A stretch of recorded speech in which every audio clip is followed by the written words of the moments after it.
सुंदरता का मूल्य। एक अति सुंदर महिला ने विमान में प्रवेश किया और अपनी सीट की तलाश में नजरें घुमाई। उसने देखा कि उसकी सीट एक ऐसे व्यक्ति के बगल में है जिसके दोनों ही हाथ नहीं हैं। महिला को उस अपाहिज व्यक्ति के पास बैठने में झिझक हुई। उस सुंदर महिला ने एयर होस्टेस से बोली, मैं इस सीट पर सुविधापूर्वक यात्रा नहीं कर पाऊंगी क्योंकि साथ की सीट पर जो व्यक्ति बैठा हुआ है उसके दोनों हाथ नहीं हैं। उस सुंदर महिला ने एयर होस्टेस से सीट बदलने हेतु आग्रह किया। असहज हुई एयर होस्टेस ने पूछा, मैम क्या मुझे कारण बता सकती हो? सुंदर महिला ने जवाब दिया, मैं एक ऐसे लोगों को पसंद नहीं करती। मैं ऐसे व्यक्ति के पास बैठकर यात्रा नहीं कर पाऊंगी।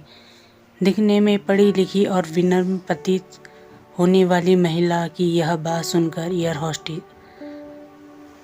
अचंभित हो गई। महिला ने एक बार फिर एयर होस्टेस से जोर देकर कहा कि मैं उस सीट पर नहीं बैठ सकती, मुझे कोई दूसरी सीट दे दीजिए। एयर होस्टेस ने खाली सीट की तलाश में चारों ओर नज़र घुमाई पर कोई भी सीट खाली नहीं दिखी। एयर होस्टेस ने महिला से कहा कि मैडम, इस इकोनॉमी क्लास में कोई सीट खाली नहीं है, किंतु यात्रियों की सुविधा का ध्यान रखना हमारा दायित्व है। मैं विमान के कप्तान से बात करती हूँ, कृपया तब तक थोड़ा धैर्य रखें। ऐसा कहकर होस्टेस कप्तान के पास बात करने चली गई। कुछ समय बाद लौटने के बाद उसने महिला को बताया, मैडम आपको जो असुविधा हुई उसके लिए बहुत खेद है। इस पूरे विमान में केवल एक सीट खाली है और वह प्रथम श्रेणी में है। मैंने हमारी टीम से बात की और हमने एक असाधारण निर्णय लिया। एक यात्री को इकोनॉमी क्लास से प्रथम श्रेणी में भेजने का कार्य हमारी कंपनी के इतिहास में पहली बार हो रहा है।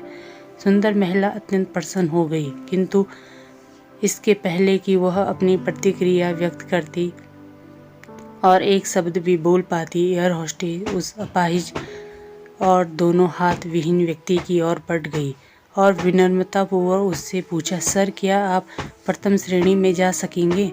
क्योंकि हम नहीं चाहते कि आप एक अशिष्ट यात्री के साथ यात्रा करके परेशान हो। यह बात सुनकर सभी यात्रियों ने ताली बजाकर इस निर्णय का स्वागत किया।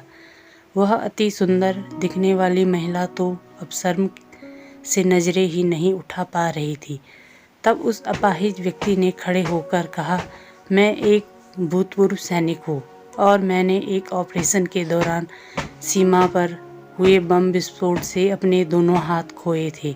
सबसे पहले जब मैंने इन देवी जी की चर्चा सुनी तब मैं सोच रहा था कि मैंने भी किन लोगों की सुरक्षा के लिए अपनी जान जोखिम में डाली और अपने हाथ खोए।